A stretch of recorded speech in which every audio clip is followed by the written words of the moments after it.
¿Qué hay, gente? Espero que se encuentren muy bien. Les doy la bienvenida a un nuevo video. Y el día de hoy me acompaña nuevamente la lingüista Carla Rodas Suárez. Ya habrán tenido la oportunidad de escucharla en 2 episodios del podcast. Pedí en mi Facebook personal y en mi Instagram personal que me mandaran qué le preguntarías a una lingüista. Y entonces mandaron algunas cosas que me parecen como muy interesantes. Sí, ya pude ver algunas, pero bueno. Vamos a intentar contestar todas sus preguntas.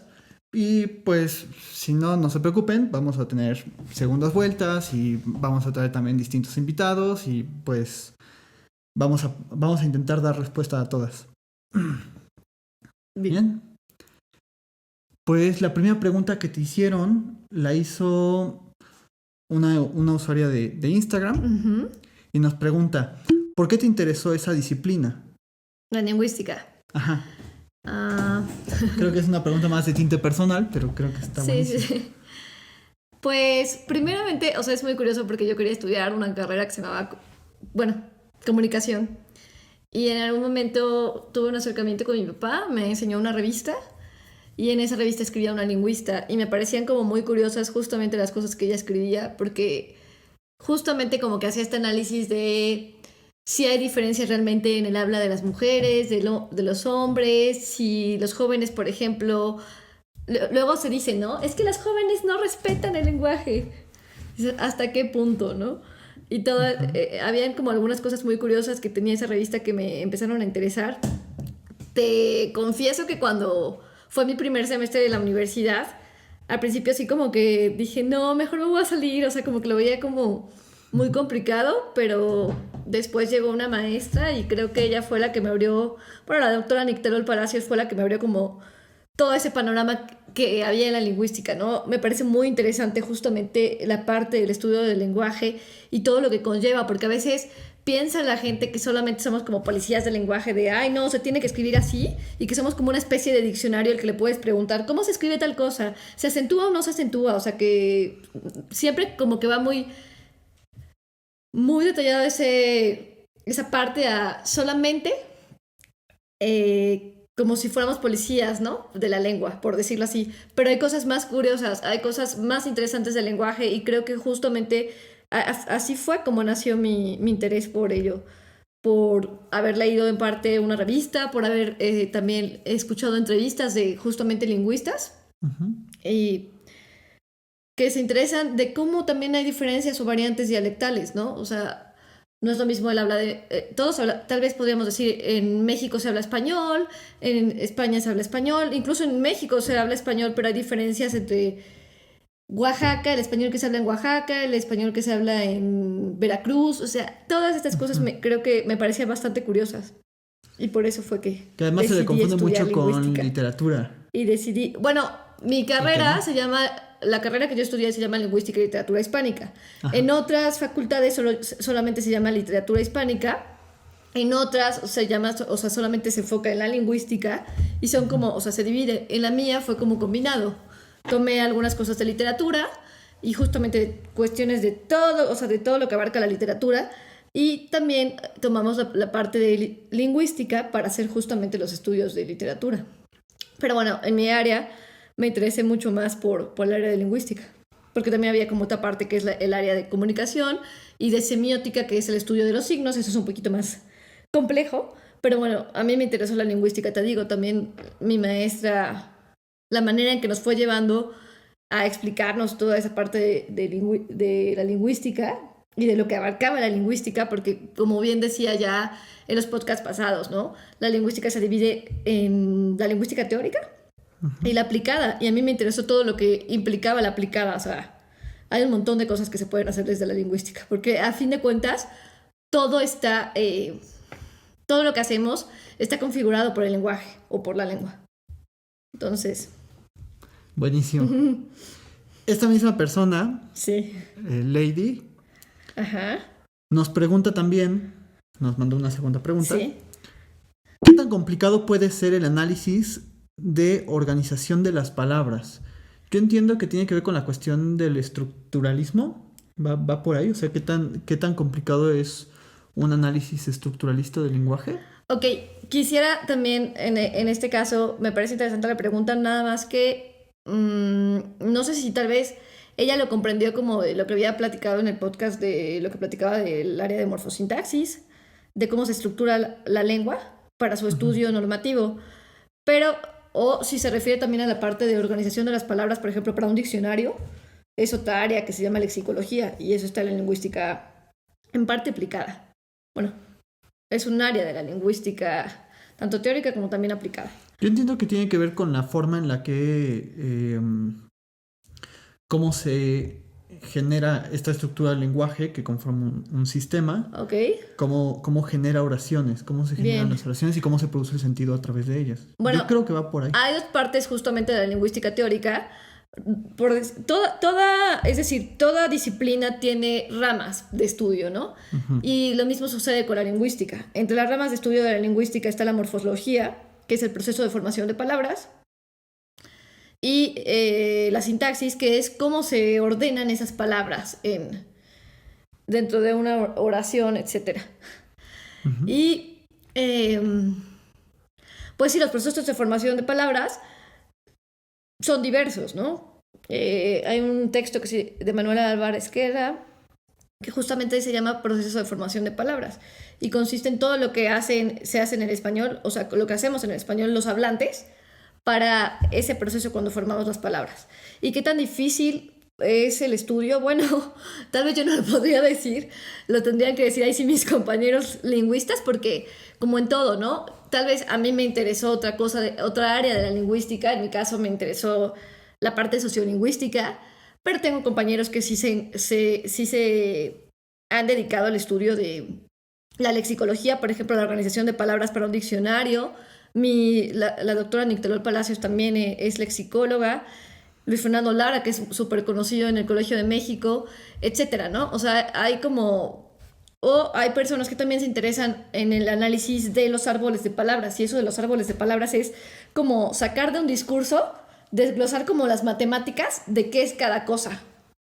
Y a mí me parece algo súper complejo, pero pues ellos están de lo más divertidos haciendo sus árboles lingüísticos. Entonces, cada quien tiene áreas y para mí me puede parecer un proceso bastante complejo porque sí, por ejemplo, los lexicólogos para hacer un diccionario, pues sí, o sea, toman, eh, sí, o sea, ven los actos de uso, o sea, ven cómo se usa la palabra y la estudian desde una manera histórica para incluirla en un diccionario. Entonces, creo que eso sí es bastante, tal vez complejo y también toma tiempo, pero es muy, o sea, a mí me encantaba ver justamente cuando tuve la oportunidad de ir a hacer mi tesis allá al Colegio de México, me encantaba ver lo que hacían en el diccionario del español de México, porque de repente te preguntaban, ¿no? ¿Ustedes han escuchado alguna vez esta palabra? Y era una palabra que dice, soy mexicano, pero yo en mi vida la había escuchado, tal vez, ¿no? Entonces esto me parecía como justamente, siempre me ha interesado, me ha parecido muy curioso el estudio del lenguaje, o de la lengua misma. Si es complejo o no, pues sí, todo conlleva tal vez Claro. una complejidad, ¿no? Pero no te podría decir así como que a qué grado, en el sentido de que mi acercamiento tal vez solo fue inicial cuando tomé las clases de morfosintaxis en la licenciatura. De ahí en fuera, yo no desarrollé más esa parte de los árboles lingüísticos o incluso de la lexicología, que es hacer en parte historia con las palabras, ¿no? Ujú. Esa no es mi área, pero eh, sí tiene tal vez su complejidad y también pues su interés, ¿no? En el sentido de... Es bastante interesante ver también incluso las historias de las palabras. Perfecto. Otra pregunta que nos mandan. Nos Otra la pregunta que nos manda. mandan. Nos manda un amigo. Un amigo en común. A quien le Sí. mando también un fuerte abrazo y un saludo. Porque me ha saludado también en su podcast Los Motores del Nil. Que les recomiendo que los vayan a escuchar. Ya estuvo con nosotros aquí Vamos en a el escuchar. podcast. Y bueno, nos pregunta mi amigo Jacobo Rodríguez Flandes. Jacobo. Dice: en la actualidad, la propuesta de Saussure sigue siendo tomada en cuenta en el campo de la lingüística. Yo entiendo que sí, por lo que hablábamos la vez pasada, de que, bueno, sigue habiendo un peso del estructuralismo, pero no se puede aplicar en todo. Sí, y además, bueno, Jacobo sí me puso en crisis. En el sentido de contestarte esta pregunta en 5 minutos es bastante complejo en el sentido de mm, requeriría más tiempo poderlo decir, ¿no? Pero en resumen o en breve, podríamos decir que sí va a depender del tipo de estudio que hagas. Como bien dijimos, así como ustedes en el psicoanálisis, así como un psicólogo, así como diversas disciplinas, en el área de lingüística también sucede lo mismo, ¿no? O sea, si hago un estudio desde el estructuralismo, desde luego que voy a tener que citar a Saussure. Por supuesto. Y si estoy haciendo un estudio en diacronía o en sincronía, mis bases siempre van a ser Saussure. ¿Por qué? Porque les hace el paradigma en algún momento de definir qué es la diacronía o qué es la sincronía. Ahora, como en todo, o sea, Saussure fue, como para ustedes Freud, la base de, a partir de ello, también se fueron desarrollando autores que lo apoyan o autores opositores, ¿no? Sí. Entonces, depende del tipo de estudio que hagas, ¿no? Desde la lingüística teórica o desde la lingüística aplicada. Y de eso dependerá, pero las bases, pues sí, siempre las puso en algún momento Saussure, que se fueron, o sea, los paradigmas en el momento que se forma la lingüística o se define la lingüística, se define por estos paradigmas que hace Saussure. Y yo, si yo no estudio la lengua como un sistema, o sea, si yo no puedo fragmentar, es decir, la lengua no es como un ente que pueda tocar, ¿sí? Y el lenguaje es muy universal, tanto hay lenguaje verbal como hay lenguaje no verbal. Y si yo quisiera hacer en un estudio todo, me es bastante complejo. Tengo que fragmentar para el estudio algo en el discurso. Y para ello, entonces, sí, concibo que estoy estudiando la lengua como lingüista. Okay. O concebiré que en esto estoy estudiando el discurso y estoy estudiando los actos de habla, en la pragmática, ¿no? Pero entonces, sí, estos paradigmas que hizo Saussure me sirven para mi estudio como lingüista. Entonces, sí te podría decir que va a depender del método de estudio que utilice, pero hasta la fecha es vigente Saussure. Su propuesta, claro. Sí, claro, para incluso discutirla o incluso apoyarla, ¿no? Pero eso va a depender del estudio, del tipo de estudio que haga. Y creo que es una buena pregunta porque, sí. digamos, dentro del psicoanálisis, algo que algunos opositores utilizan para, pues, criticarlo, para atacarlo, es que Lacan toma a Saussure. Y muchos dicen como, Claro. bueno, es que ya es un autor viejo, ya no sirve, ya es... A mí me parece que es más un prejuicio, me parece que es más algo como muy propio de la ignorancia, de no haber leído estos autores y de no darles este peso que tienen. Pero creo que lo que entiendo también es que si bien Saussure sí tiene su importancia y sí sigue estando vigente y sí puede utilizarse lo que él dice para hacer análisis del lenguaje, pues también tiene sus limitaciones, como todo. Claro, o sea, es decir, tal vez el estructuralismo tiene algunas limitaciones en el sentido de que, a ver, yo como lingüista, de repente, también me importa, al menos a mí sí me interesa el contexto, pero habrá otro tipo de estudios que sea como de, solo le interesa saber si esa palabra está funcionando como sustantivo, si está funcionando como verbo, si está, por ejemplo, la estructura en los idiomas, ¿no? Lo que yo te ponía de ejemplo en los otros podcasts. En el inglés el adjetivo va antes, el adjetivo calificativo va antes del sustantivo. En el español no sucede así.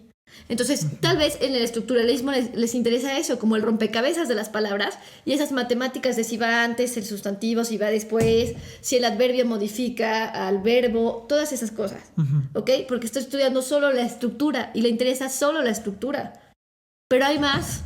Hay contexto o sea, es decir, la lingüística no se limita solamente a la estructura, sino también al contexto que hay detrás. Cuando un hablante persuade, si hay manipulación, si incluso cuando en fonética, ¿no? Si hago estos y ese quiso decir como de estoy pensando, o claro. Delicioso, ¿no? O sea, incluso esos que hay de diferencia, en fonética, podemos ver como qué significa, ¿no? Claro. Entonces, sí, si bien el estudio de la estructura me sirve en algún momento, también desde luego que hay otros métodos. O sea, claro. Entonces, sí lo digo, o sea, me parece muy interesante la pregunta que hizo Jacobo. En algún momento, si hay la oportunidad, me encantaría incluso también platicar como lo hemos dicho, ¿no? Con más psicoanalistas o con más lingüistas, donde se preste como a discusión diversos temas, porque esto sí da para muchas cosas y para hablar de diversas, incluso de diversas escuelas lingüísticas. Uh-huh. Ya invítanos a tu podcast, amigo. Sí. Estaría buenísimo. También, creo que estaría buenísimo, ¿no? Sí, estaría genial como juntar todo. Vale. Pues otra pregunta que nos hacen, otro amigo muy querido, sí. Jorge Bucio. Ay, ok. Que es músico. Sí. Músico y estudió arquitectura. Ok, ajá. Entonces nos pregunta, ¿cuál es su proyección de que otro idioma tome el protagonismo global del inglés? Ok, a ver, esa también me parece súper interesante. Digo, todas las preguntas y agradezco que... Pero esa sí también me puso a pensar bastante en el sentido de la globalización lingüística, o bueno, lo que se llama como le llaman globalización lingüística. Uh-huh. A ver, desde 1990... Y además con todo esto de, o sea, bueno, incluso en México, ¿no? Del Tratado de Libre Comercio y toda esta parte. Hay una rama, debo decir también, o sea, que yo no soy especialista, es decir, soy lingüista y yo puedo dar una percepción general, pero hay cosas que son de especialidad en lingüística, ¿no? Que okay. Ahí sí... Y desde ese punto de vista, me pareció interesante porque... Quisiera incluso saber, o sea, preguntarle como al usuario, me hubiera gustado poder dialogar en vivo con ellos también. Digo, ya después lo vamos a tratar de hacer o de implementar. Pero me parece interesante en el sentido de qué es lo que él está entendiendo como globalización del inglés. Yo lo que entiendo es como esta sustitución de importancia que tiene el inglés. O sea, que a lo mejor el inglés ya no tiene este papel predominante. Ok, bien. Podríamos decir, o sea, ahí sí esa es mi percepción como lingüista, ¿eh? Hay autores que lo contradicen y hay autores que también lo apoyan. Es decir, o sea, es complicado. El término globalización lingüística justamente entra por 1990 a raíz de la globalización. Uh-huh. Uh-huh.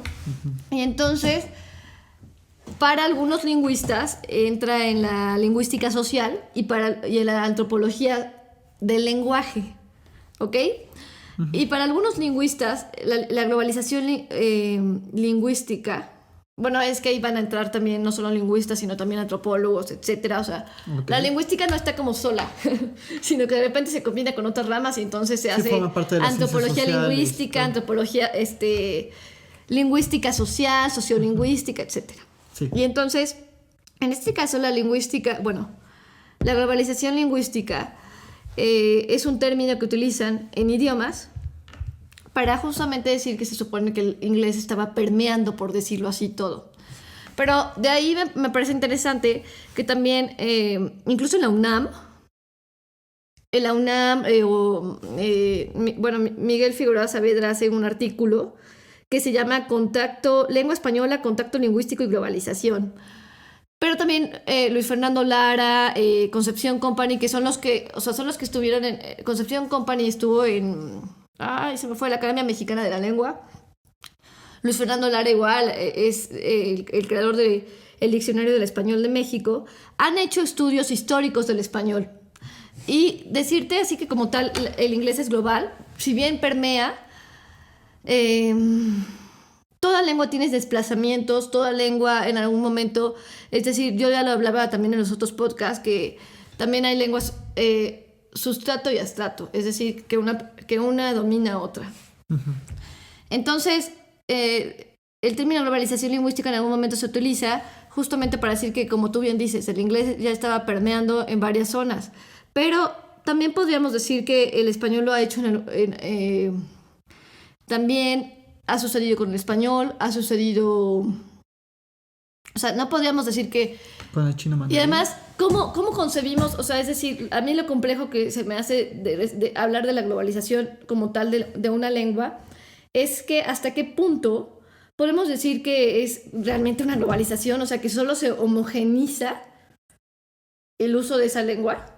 Cosa que no ha sucedido, porque si estamos hablando de una riqueza cultural, no se ha homogeneizado el uso del chino mandarín, pese a que lo cierto es que sí, para ciertas zonas es importante para comercializar el uso del chino, ¿no?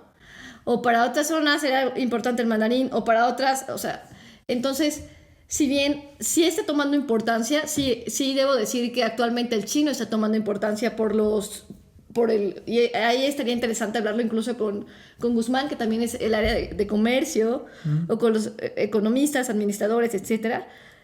Porque sí, o sea, también las lenguas permean en algún punto y sirven para comercializar. Y así era, o sea, así ha sido históricamente hablando.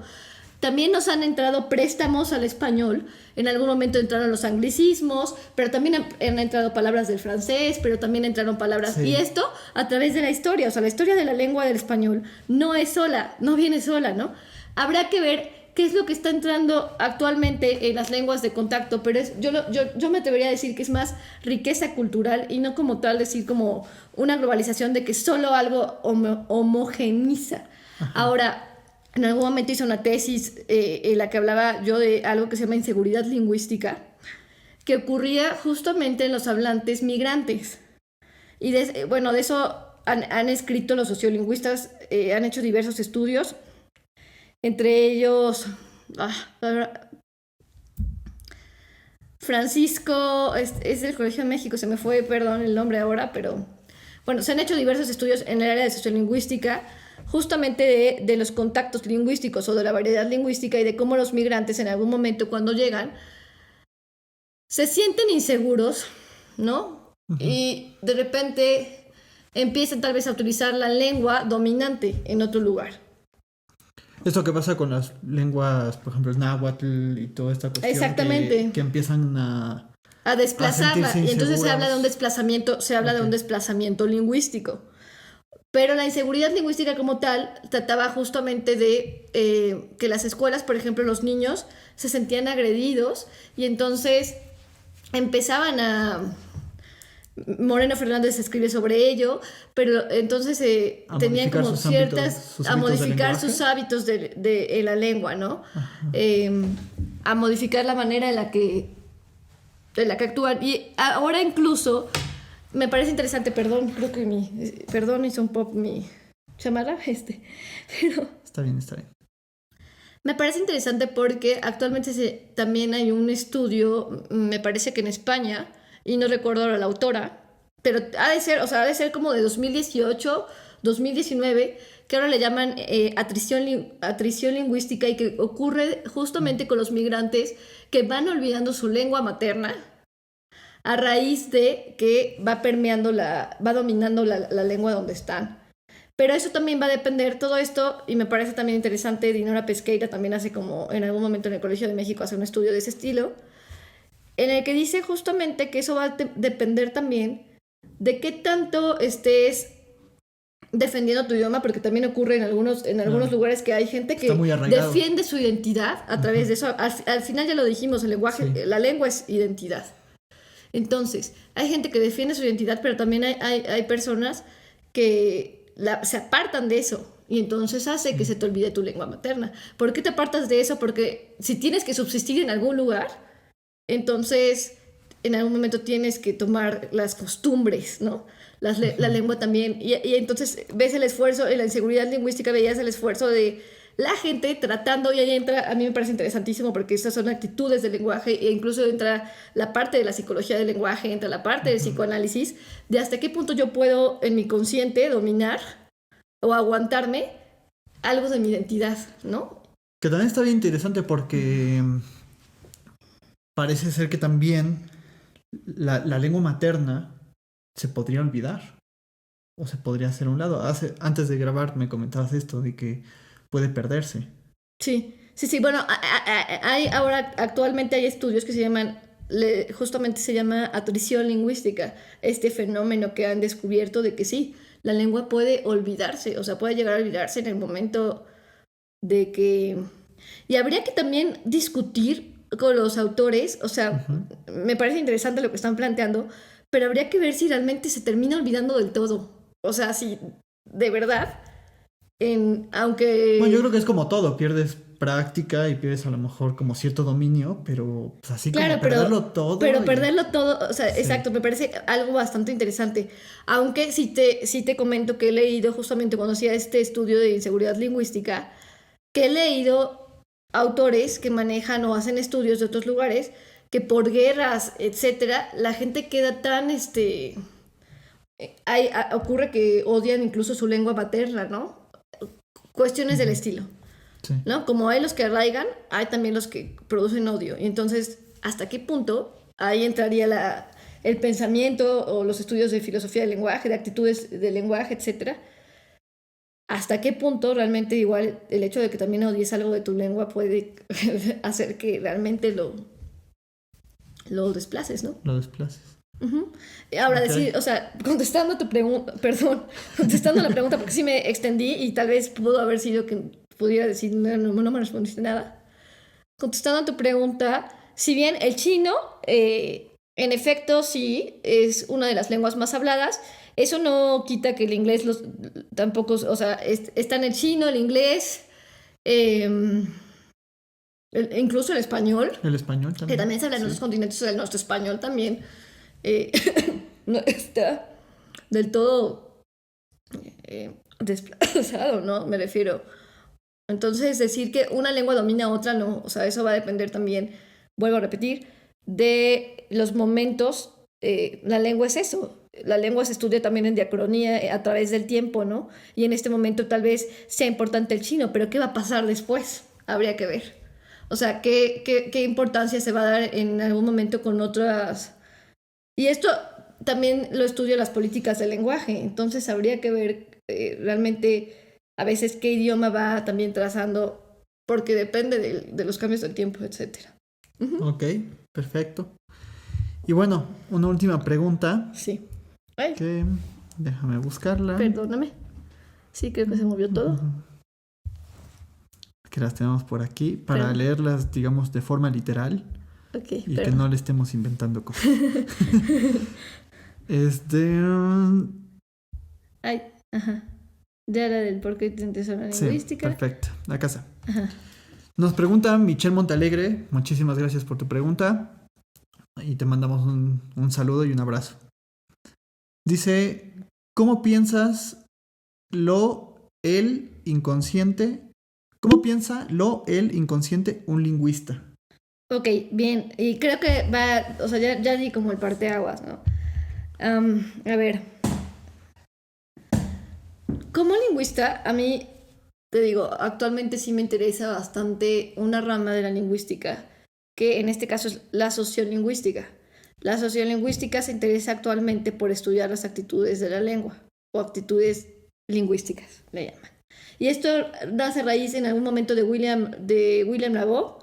William Labov hace un estudio en Estados Unidos en el que se da cuenta que en efecto sí hay rasgos de cuando les pregunta a algunas personas sobre algunas cosas, rasgos sobre si realmente son discriminadas, etcétera, ¿no? Son como los primeros estudios de contacto con las actitudes lingüísticas.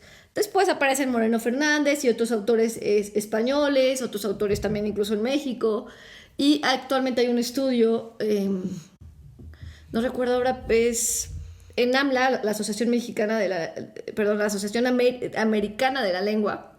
Uh-huh. Hay estudios sobre actitudes lingüísticas. Uh-huh.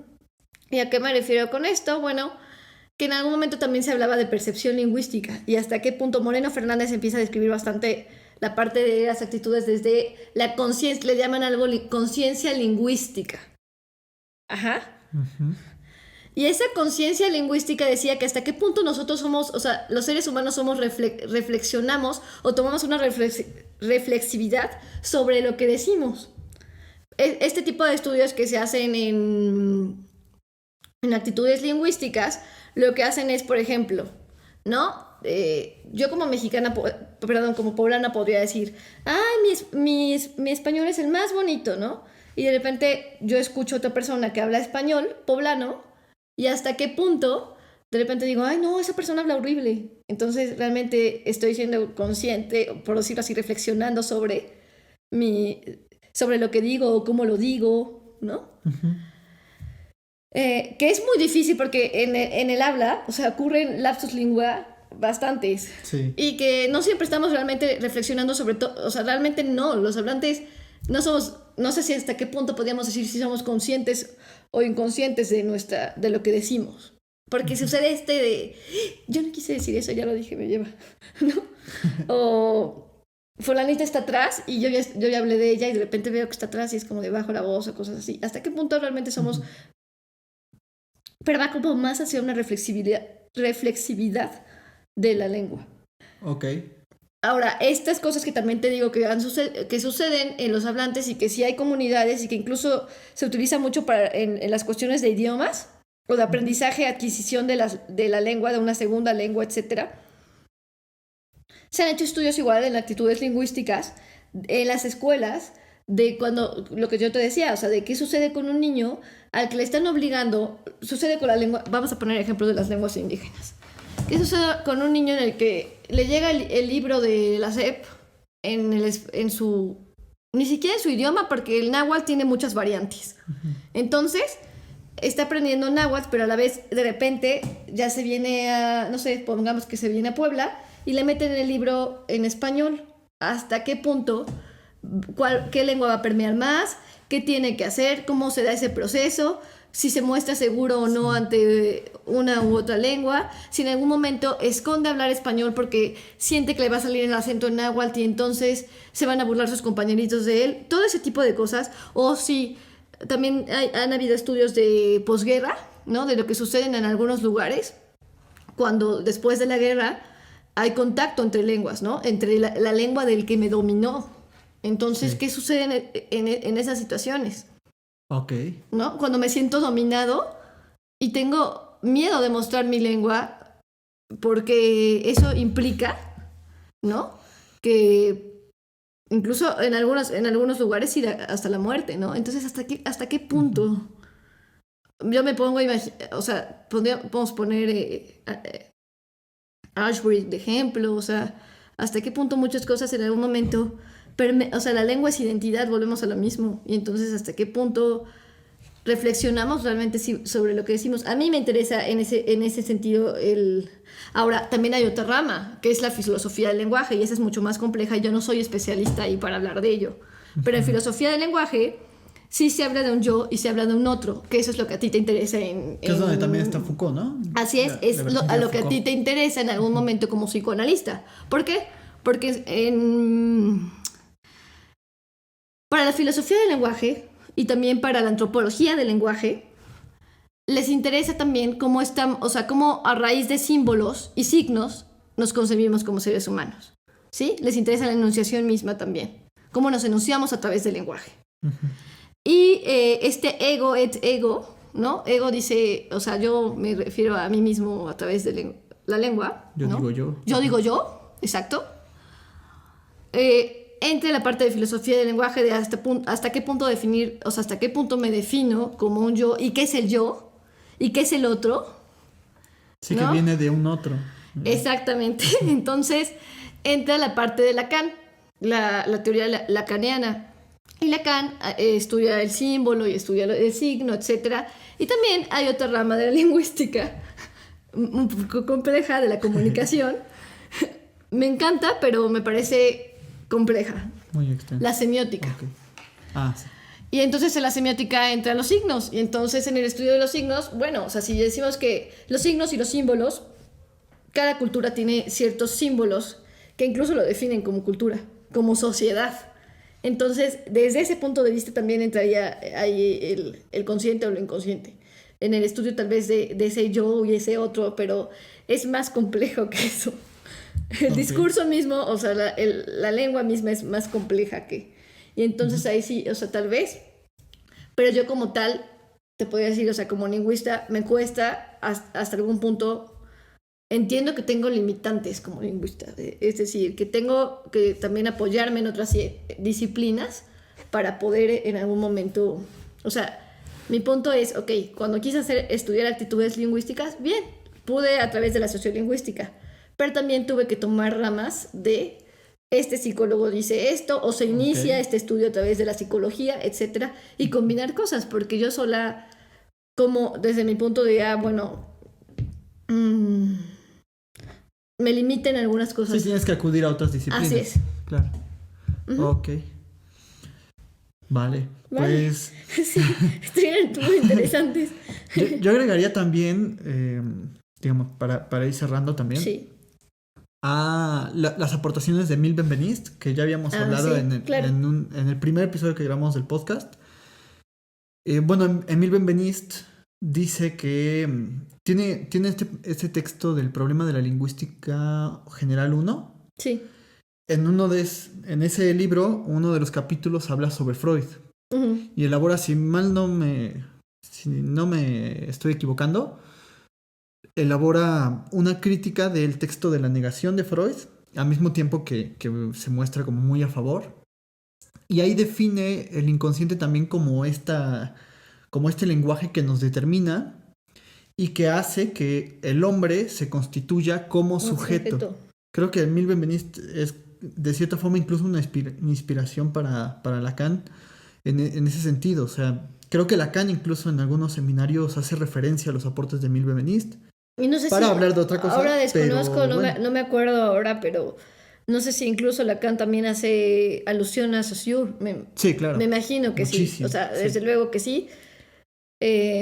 No me acuerdo exactamente en qué, pero el término lingüisteria, o sea, sí Ajá, hace sí, alusión a la lingüística, desde luego. claro. Lacan, Foucault, entonces ¿Y sí. qué es esto que habla Emile Benveniste? O sea, el hombre se constituye como sujeto a través del lenguaje, De la pero es un iniciación. lenguaje que no depende de su conciencia ni de su voluntad. Entonces me parece que con lo que dices, así podría definirse también lo inconsciente bajo la lingüística.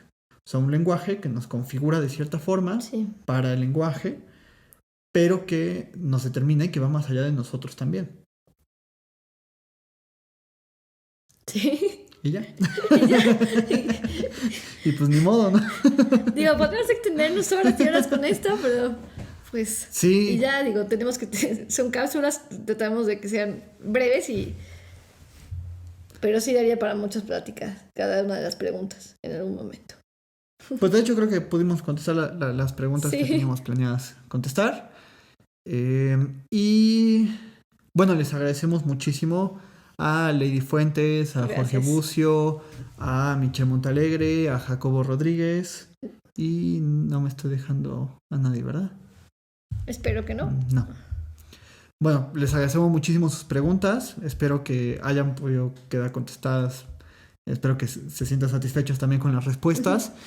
También creo que muchas de las preguntas se contestan con lo que habíamos grabado la semana pasada del podcast, el último episodio del podcast. Ahí también hacemos mucha alusión a la cuestión del estructuralismo, a la situación esta de si somos libres o si el lenguaje nos determina, cómo nos configuramos Nos ahí. configura. También hablamos de la comunicación y creo que a lo mejor podrían también complementar lo que aquí escucharon con ese otro episodio. Entonces, pues por mi parte sería todo. ¿Tú tienes algo para cerrar?